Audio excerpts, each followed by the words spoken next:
हाय दोस्तों, कैसे हैं आप सब। चलिए, उम्मीद करते हैं कि आप सब अच्छे होंगे। और आप जानते हैं कि इस बार पार्लियामेंट में 2 दिन का स्पेशल सेशन संविधान पर चर्चा के लिए रखा गया। और उसमें बहुत सारी बातें, आपको वो डिबेट देखना चाहिए जो संविधान पर पक्ष और विपक्ष दोनों के द्वारा हुआ। जिस तरह से संविधान में ये संसद में चर्चा के बाद डॉक्टर अंबेडकर पर बहस छिड़ी हुई है, विरोध और प्रदर्शन विपक्षी पार्टियों के द्वारा जो चल रहा है वो अलग अलग बात है। लेकिन मैं जो डिस्कस करने जा रहा हूँ वो बहुत सारी वो ऐसी बात है जो हम सबको समझने की ज़रूरत है। अभी पिछले आप कह सकते हैं कि 10-15 सालों से आप कहें कि नरेंद्र मोदी जी की सरकार है। उससे पहले कांग्रेस की सरकार रही, या ये भी कह सकते हैं कि मतलब अगर मोस्टली देखें यहाँ पर सरकार अगर किसी की रही है तो कांग्रेस पार्टी की सरकार रही। प्राइम मिनिस्टर किसी के रहे हों, कांग्रेस पार्टी की सरकार रही है। और जो संविधान पर चर्चा हो रही थी, अब उस चर्चा को अब देखें, उस चर्चा को आपको देखना चाहिए, सारे डिबेट को सुनना चाहिए। मीडिया में नैरेटिव क्या चल रहा है, नेताओं का नैरेटिव क्या चल रहा है, इसके इतर पार्लियामेंट में जिस तरह का बहस हुआ, सब लोगों ने क्या पॉइंट रखे, इस पॉइंट को देखना चाहिए। हमने देखा जो भी बड़े बड़े लीडर हैं पक्ष विपक्ष के, उनके बातों को हमने सुना, सबने अपने अपनी बात कही। लेकिन जो सबसे इंपॉर्टेंट बात हम कहने जा रहे हैं या डिस्कस करने जा रहे हैं वो ये कि आखिर ये क्यों परिस्थितियां आती हैं कि कांग्रेस के ऊपर इस तरह का ब्लेम जाता है। कांग्रेस पार्टी इस देश की सबसे पुरानी पार्टी है। जब यहां पर फ्रीडम स्ट्रगल चल रहा था तो उस समय इसको बनाया गया था। हम इसका मतलब ये नहीं कह रहे हैं कि हम कांग्रेस के विरोधी या बीजेपी के सपोर्टर है, या बीजेपी के विरोधी हैं या कांग्रेस के सपोर्टर हैं, नहीं। एक स्टूडेंट होने के नाते, एक रिसर्च स्कॉलर होने के नाते, भाई जो सवाल अनुत्तरित रह गए हैं उस सवाल का जवाब तो खोजा जाएगा। अगर कांग्रेस पार्टी संसद में संविधान पर चर्चा करती है तो उसने जो कुकर्म किए हैं, उसने जो अप्रोच रखा है बहुत सारे मुद्दों के ऊपर, खास करके डॉक्टर अंबेडकर की बात अगर हो, SC ST की बात अगर हो, दलित पॉलिटिक्स की बात अगर हो, OBC रिजर्वेशन की बात अगर हो,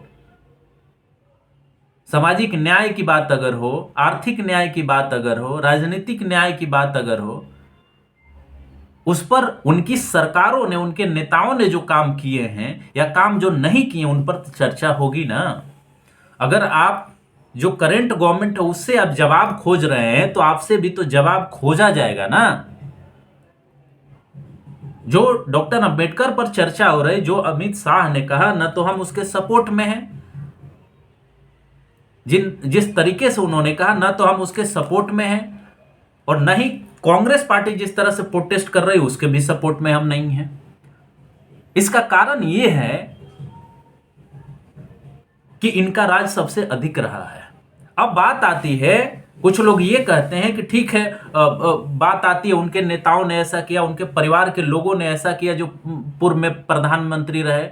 अभी अभी अभी कांग्रेस तो संविधान के सपोर्ट में है, सामाजिक न्याय के सपोर्ट में है, कास्ट सेंसस के सपोर्ट में है। हम उस पर नहीं जा रहे हैं। हम इसलिए नहीं जा रहे हैं कि कहा जाना या कहना, नारा देना, कहना कुछ और बात होती है और करना कुछ और बात होती है। हम इसका मतलब ये नहीं है कि बीजेपी बहुत कर रही है, नरेंद्र मोदी जी की सरकार बहुत कर रही है, हम ये नहीं कह रहे। हम ये केवल बताना चाह रहे हैं कि 1947 से 2014 तक, उसके बीच में अटल बिहारी वाजपेयी की सरकार रही, गठबंधन की सरकार रही, वो उन सब चीज़ों को भी अगर हम थोड़ी देर के लिए एक्सक्लूड कर दें तो मोस्टली टाइम जो है कांग्रेस की सरकार रही है। और कांग्रेस की सरकारों में सामाजिक न्याय के प्रति या जो डॉक्टर अंबेडकर रहे उनकी राजनीति के प्रति क्या दुर्भावना थी, क्या ये किसी से छुपा हुआ है क्या? रिजर्वेशन के प्रति संविधान में प्रावधान के बाद भी किस तरह से उसको डाइल्यूट किया गया, ये किसी से छुपा हुआ है क्या? गरीबी हटाओ के नारे के अंतर्गत क्या क्या किया गया, ये किसी से छुपा हुआ है क्या?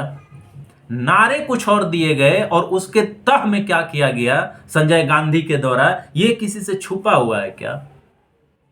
इमरजेंसी के दौरान क्या क्या किया गया है ये किसी से छुपा हुआ है क्या? कहने का मतलब ये है कि अगर आप दूसरे से सफाई चाहते हैं कि संविधान को आप नहीं बचा रहे या संविधान के अनुरूप नहीं काम कर रहे हैं, तो आपका भी तो इतिहास खंगाला जाएगा ना। आपका इतिहास तो खंगाला जाएगा ना। और आपका इतिहास क्या है? इनका अगर नरेंद्र मोदी का आप 14 साल का इतिहास उठा रहे हैं तो आपके 55 साल का इतिहास भी तो वो लोग खोजेंगे ना। और जब वो खोज रहे हैं तो केवल आप ये नहीं कह सकते कि आपने अंबेडकर अंबेडकर कह करके, अमित शाह जी जो गृह मंत्री अपने हैं, आप ये कह के केवल उस चीज को नहीं पाट सकते। कांग्रेस के नेताओं को हमने नहीं देखा कि पॉइंटेडली फैक्ट बेसिस पर जो उनसे गलतियां हुई हैं उसको माने, उस पर डिस्कशन करें, उस पर डिबेट करें। जिस तरह से भाजपा के नेताओं ने, प्राइम मिनिस्टर ने, गृह मंत्री ने जिस तरह से फैक्ट के बेसिस पर इनका काउंटर किया, उस तरह का काउंटर या उस तरह का प्रिपरेशन हमने नहीं देखा लोकसभा के अंदर या राज्यसभा के अंदर। भाई आप ये नहीं कर सकते ना कि अंबेडकर के ऊपर अगर उन्होंने गलत बात कही तो उस आड़ में आप अपनी गलतियों को छुपा लें। तो अंबेडकर का क्या आप इस्तेमाल नहीं कर रहे? आप उनका इस्तेमाल करके कि आपने अंबेडकर के खिलाफ बोला, आप माफी मांगिए, आप इस्तीफा दीजिए, आप अपने इतिहास पर खुद से भी तो चर्चा करिए। क्या उस गलती को कांग्रेस आज भी स्वीकार करती है क्या कि जवाहरलाल नेहरू आरक्षण के विरोधी थे? जवाहरलाल नेहरू बेसिक एजुकेशन जो फ्री करना चाहिए उसके विरोधी थे। उनका कितना बड़ा योगदान है आज भी सबको यूनिवर्सल बेसिक एजुकेशन न दे पाने में। उनका कितना बड़ा योगदान है, उनका कितना बड़ा फेल्योर है कि एजुकेशन को यूनिवर्सलाइज नहीं किए। उनका कितना बड़ा फेल्योर है कि लाइसेंसी राज की व्यवस्था में जो है कुछ ही घरानों को केवल इकोनॉमिक डेवलपमेंट मिला। यह सवाल क्यों नहीं पूछा जाना चाहिए कि नेहरू ने जो सोशली और एजुकेशनली बैकवर्ड्स थे उनके लिए क्या किया? यह तो रिकॉर्ड पर है ना कि उन्होंने क्या किया और क्या नहीं किया। बड़े बड़े इंस्टीट्यूशंस आपने खोले, लेकिन उस समय की साक्षरता के हिसाब से देखें तो जो सोशली और इकोनॉमिकली जो बैकवर्ड क्लासेस थी, एजुकेशनली जो बैकवर्ड क्लासेस थी, उनका एजुकेशन कितना था? कौन जा सकता था वहां पढ़ने के लिए? वो लोग आज भी नहीं जा पा रहे हैं। आपने रिजर्वेशन की व्यवस्था नहीं की। आप क्या बोलते रहे? समाजवाद हम ला रहे हैं। कैसा समाजवाद? समाजवाद के नाम पे आपने किसको मजबूत किया? यह भी सवाल पूछा जाना चाहिए ना। जीबी पंत ने, उस समय के गृह मंत्री ने, जो राज्य के मुख्यमंत्रियों को रिजर्वेशन के खिलाफ जो लिखा, उसके बारे में तो बात होगी ना। सेकुलरिज्म के नाम पर आपने जो जो किया उसकी बात की जाएगी ना। भाई लोकतंत्र के नाम पर आपने पूरे वंशवाद की राजनीति को बढ़ावा दिया, इस पर बात की जाएगी ना। कांग्रेस पार्टी के अंदर केवल नेहरू जी के परिवार के ही लोग प्राइम मिनिस्टर बनेंगे, वही डिजर्व केवल करते हैं। क्या यही लोकतंत्र का मायने है? यह भी सवाल तो पूछा जाएगा ना। आप भाजपा से भी पूछिए, नरेंद्र मोदी जी से भी पूछिए, अमित शाह से भी पूछिए, लेकिन आपके करतूत छुप तो नहीं सकते हैं। अंबेडकर के ऊपर उन्होंने जो भी कही वो कहीं से भी जस्टिफाइड नहीं है, लेकिन उसी आड़ में आप अपने करतूतों और कुकर्मों को तो नहीं छुपा सकते ना। ओबीसी समाज या एससी एसटी समाज कैसे भूल सकता है कि डॉक्टर अंबेडकर को किस तरह से हरवाया गया, किस तरह से बाबू जगजीवन राम को उनके खिलाफ इस्तेमाल किया गया, किस तरह से बाबू जगजीवन राम को प्रधानमंत्री नहीं बनने दिया गया। क्या यह देश भूल सकता है क्या? या दलित समाज भूल सकता है क्या?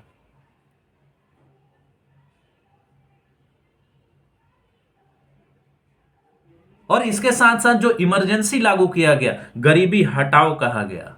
गरीबी हटा क्या? गरीबी के हटाओ के आड़ में किनको किनको फायदा पहुंचाया गया ये देश नहीं जानता है क्या?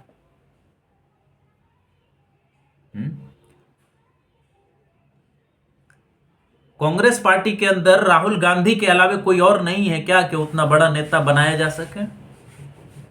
ये सवाल तो पूछा जाएगा ना। इंटरनल डेमोक्रेसी कहां है कांग्रेस पार्टी के अंदर?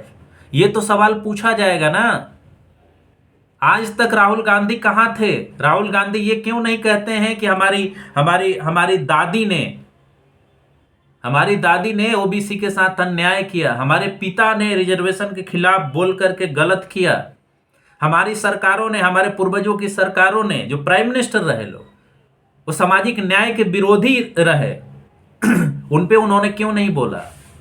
कांग्रेस पार्टी के जो नेता हैं वो आरएसएस, मनुस्मृति और बाकी लोगों का नाम लेकर के, डॉक्टर भीमराव अंबेडकर अभी नए सी गुफा है, उनका केवल नाम लेकर के उनके लिए, कांग्रेस के लिए सी गुफा है ताकि वो अपनी गलतियों को छुपाएं। कांग्रेस ने दलित पॉलिटिक्स को, ओबीसी पॉलिटिक्स को, सोशल जस्टिस को, इकोनॉमिक जस्टिस को, पॉलिटिकल जस्टिस को कितना नुकसान पहुंचाया है ये हम नहीं भूल सकते, क्योंकि बीजेपी सरकार में है। हम तो सवाल पूछेंगे ना कि भाई आपने क्या किया था। आज जो आप कह रहे हैं संविधान ऐसे लहरा करके कि संविधान बचाना है आरएसएस से और मनुस्मृति लागू करने से बचाना है इस देश को, लेकिन जब बचाना था, जब इनको अधिकार देना था, आप समझिए कि 1950 में जब संविधान लागू हुआ और उस समय ओबीसी को रिजर्वेशन मिला होता तो आज ये परिस्थिति होती क्या? कांग्रेस का कोई नेता सामने आकर के ये काम किया हो वो बताया जाए। हाँ, बाद के दिनों में निश्चित तौर पर अर्जुन सिंह ने बहुत बड़ा काम किया, बीपी सिंह ने बहुत बड़ा काम किया। अर्जुन सिंह इनके सरकार में रहकर काम किए, बीपी सिंह की तो अलग सरकार ही थी, तब रिजर्वेशन लागू हुआ। ये कौन भूल सकता है कि काका कालेलकर आयोग के रिपोर्ट को आपने कैसे तहस नहस किया? ये कैसे भूल सकता है कि बीपी मंडल, जो मंडल कमीशन का रिपोर्ट था, उसको किस तरह से आपने डिले किया, किस तरह से उस समय के नेता प्रतिपक्ष माननीय राजीव गांधी ने उसके खिलाफ इतना बड़ा लंबा भाषण दिया कि आज तक का सबसे बड़ा लंबा भाषण है। ये डॉक्टर अंबेडकर पर उनके गलत बयानबाजी से, इंसल्ट से क्या ये छुप जाएंगे? बाबा साहब अंबेडकर पर इस तरह का कोई भी बात असहनीय है, इनटॉलरेबल है। लेकिन हम उस बात को नहीं कह रहे हैं, हम दूसरी बात पूछ रहे हैं। हम कांग्रेस पार्टी के नेतृत्वकर्ताओं से पूछ रहे हैं कि इनके द्वारा सामाजिक न्याय के खिलाफ, इवन अंबेडकर जी के खिलाफ जो कार्य किए गए हैं, क्या उसकी माफी मिल सकती है क्या? हम ये पूछते हैं कि पार्लियामेंट में जब ये बहस हो रही थी, उस बहस पर जो सत्ता पक्ष ने आरोप लगाए उसका काउंटर आया क्या?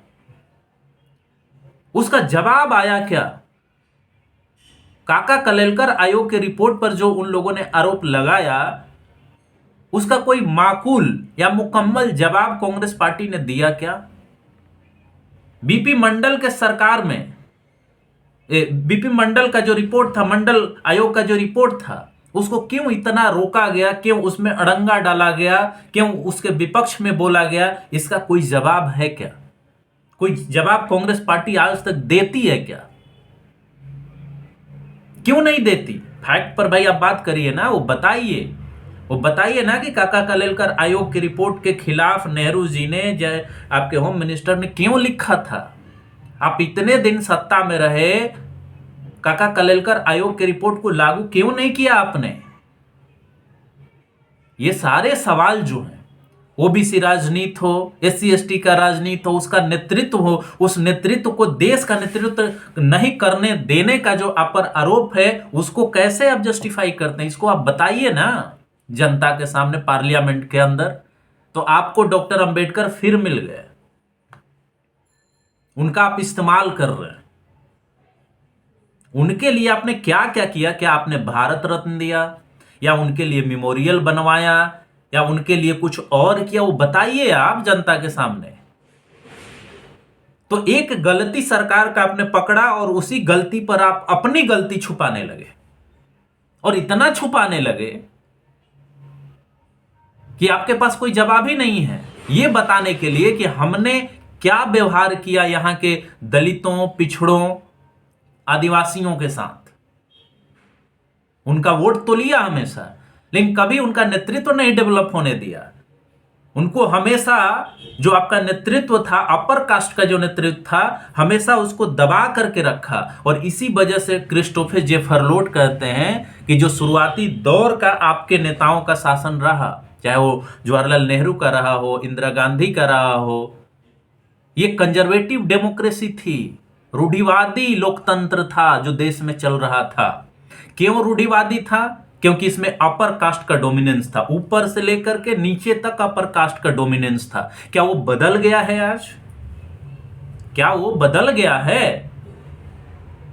आपकी पार्टी इस बात के लिए जानी जा रही है कि एक ही वंश का, एक ही डायनेस्टी का केवल व्यक्ति उसमें नेता बनेगा, उसी की चलेगी, मीडिया भी उसी के चारों तरफ घूमेगी, पूरा संगठन उसकी चारों तरफ घूमेगा, भले अध्यक्ष कोई भी हो। वो नाम मात्र का नॉमिनल है, बस दिखाने के लिए है।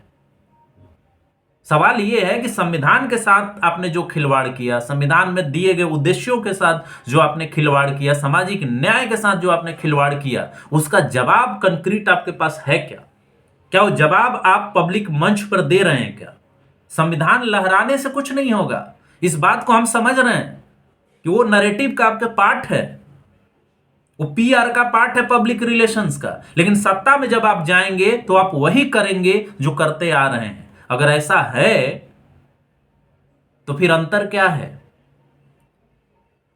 भाई? भारतीय जनता पार्टी खुल करके आरएसएस और मनुस्मृति का एजेंडा चला रहे हैं और आप छुपा के चलाते रहे हैं। अंतर क्या है? अंतर बस इतना है कि आज आपको संविधान की जरूरत पड़ रही है। अंतर केवल इतना है कि आप उस गलतियों को पाटने का कोशिश कर रहे हैं। लेकिन अब सवाल यह है कि जनता क्या अब ये एक्सेप्ट करेगी? क्या जनता आपके इस बात को अब एक्सेप्ट करेगी कि आपके पूर्वज जो गलती करके चले गए और आप वो नहीं करेंगे? जनता विश्वास करती शायद अगर आपके कांग्रेस पार्टी के अंदर कोई ऐसा नेतृत्व डेवलप किया जाता जो गांधी परिवार से नहीं था, लेकिन वो तो नहीं हो पा रहा, वो संभव नहीं दिख रहा। महागठबंधन या आप कहें कि जो भी बना है, इंडिया अलायंस जो बना है, उसमें भी नेतृत्व का संकट दिख रहा है।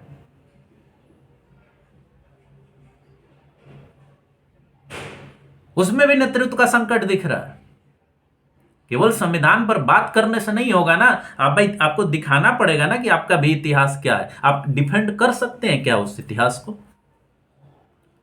कुछ चीजों को छोड़ दीजिए जो बार बार डिफेंड किया जाता है। नेहरू जी ने बड़ा पुल खड़ा किया, नेहरू जी ने बहुत बड़ा यूनिवर्सिटी बनवाया, आईआईटी बनवाया। सवाल ये भी तो पूछा जाएगा ना कि उस यूनिवर्सिटी में पढ़ने वाले दलित और ओबीसी कितने थे?